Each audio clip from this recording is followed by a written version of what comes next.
Votre langue, petite mais mortelle, enflammée par l'enfer. De même, la langue est un petit membre et elle se vante de grandes choses. Voici comme un petit feu peut embraser une grande forêt. La langue aussi est un feu, c'est le monde de l'iniquité. La langue est placée parmi nos membres, souillant tout le corps et enflammant le cours de la vie, étant elle-même enflammée par la géhenne.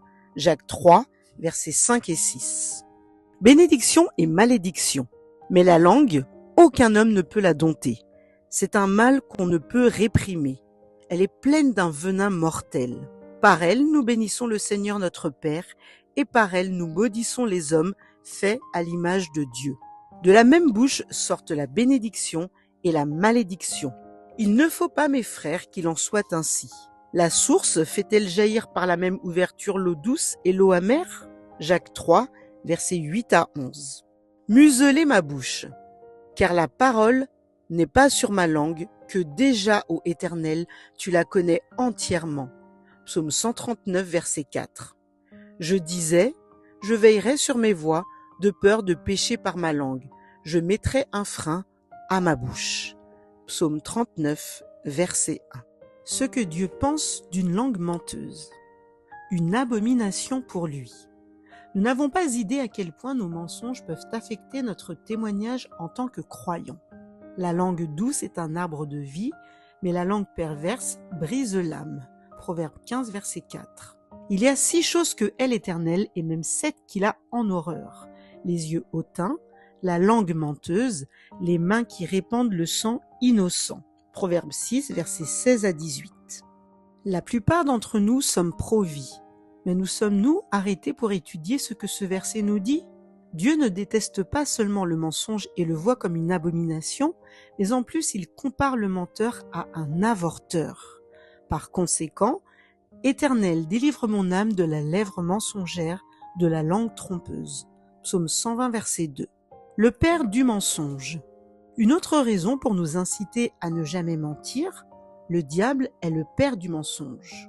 Vous avez pour père le diable et vous voulez accomplir les désirs de votre père. Il a été meurtrier dès le commencement et il ne se tient pas dans la vérité parce qu'il n'y a pas de vérité en lui. Lorsqu'il profère le mensonge, il parle de son propre fond car il est menteur et le père du mensonge. Jacques 8, verset 44. Quel est le lien entre l'abus physique et nos paroles?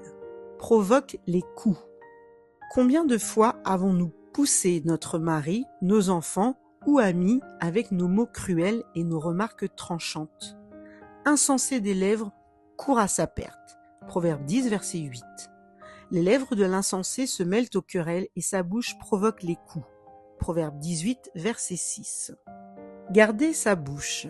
Celui qui veille sur sa bouche garde son âme. Celui qui ouvre de grandes lèvres court à sa perte. Proverbe 13, verset 3. Quand vous jugez rapidement, rabaissez ou provoquez votre mari, vous allez au devant des coups, puisqu'il est votre autorité et a été créé pour physiquement faire face aux attaques. Au lieu de toujours passer des commentaires, gardez plutôt le silence. Une réponse douce calme la fureur, mais une parole dure excite la colère. Proverbe 15, verset 1. En résumé, premièrement, surveillez la quantité de paroles. Celui qui parle beaucoup ne manque pas de péché. Que votre communication soit plutôt oui, oui ou non, non. Toute autre chose vous conduira à l'ennemi. Deuxièmement, surveillez ce que vous dites. Par vos paroles, vous serez justifiés et par vos paroles, vous serez condamnés. Femmes, soyez de même soumises à vos maris, afin que si quelques-uns n'obéissent point à la parole, ils soient gagnés sans parole par la conduite de leurs femmes, en voyant votre manière de vivre chaste et réservée. Troisièmement, si une guérison est requise, souvenez-vous qu'un cœur joyeux est une excellente médecine. Les paroles agréables sont un rayon de miel, douces pour l'âme et salutaires pour le corps, et la douceur des lèvres augmente le savoir. Quatrièmement, n'argumentez pas. Accordez-vous avec votre adversaire rapidement. Cinquièmement, réfléchissez avant de répondre.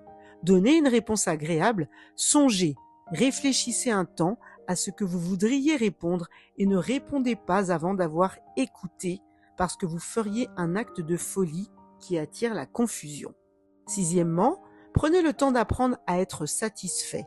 La satisfaction est un apprentissage. Vous devez apprendre à être satisfait en toutes circonstances. Septièmement, marchez par l'esprit. Ce qui est facile à faire dans la chair est de la chair. Ce qui est difficile à faire et requiert l'aide du Saint-Esprit est marcher par l'esprit. Je dis donc, marchez selon l'esprit et vous n'accomplirez pas les désirs de la chair.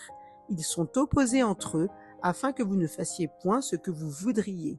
Galates 5, versets 16 et 17. Efforçons-nous d'apparaître sages en gardant le silence. Ensuite, assurons-nous que quand nous ouvrons nos bouches, que ce soit avec sagesse, douceur et pour l'édification, que nos paroles soient douces, soyons une couronne pour nos maris, mais le plus important, précieuse aux yeux de Dieu. Engagement personnel, d'ouvrir ma bouche avec sagesse et douceur. Basé sur ce que je viens d'apprendre de la parole de Dieu, je soumets ma bouche à mon Seigneur afin que je commence à rester tranquille, à attendre avant de répondre et à être douce dans tous mes mots.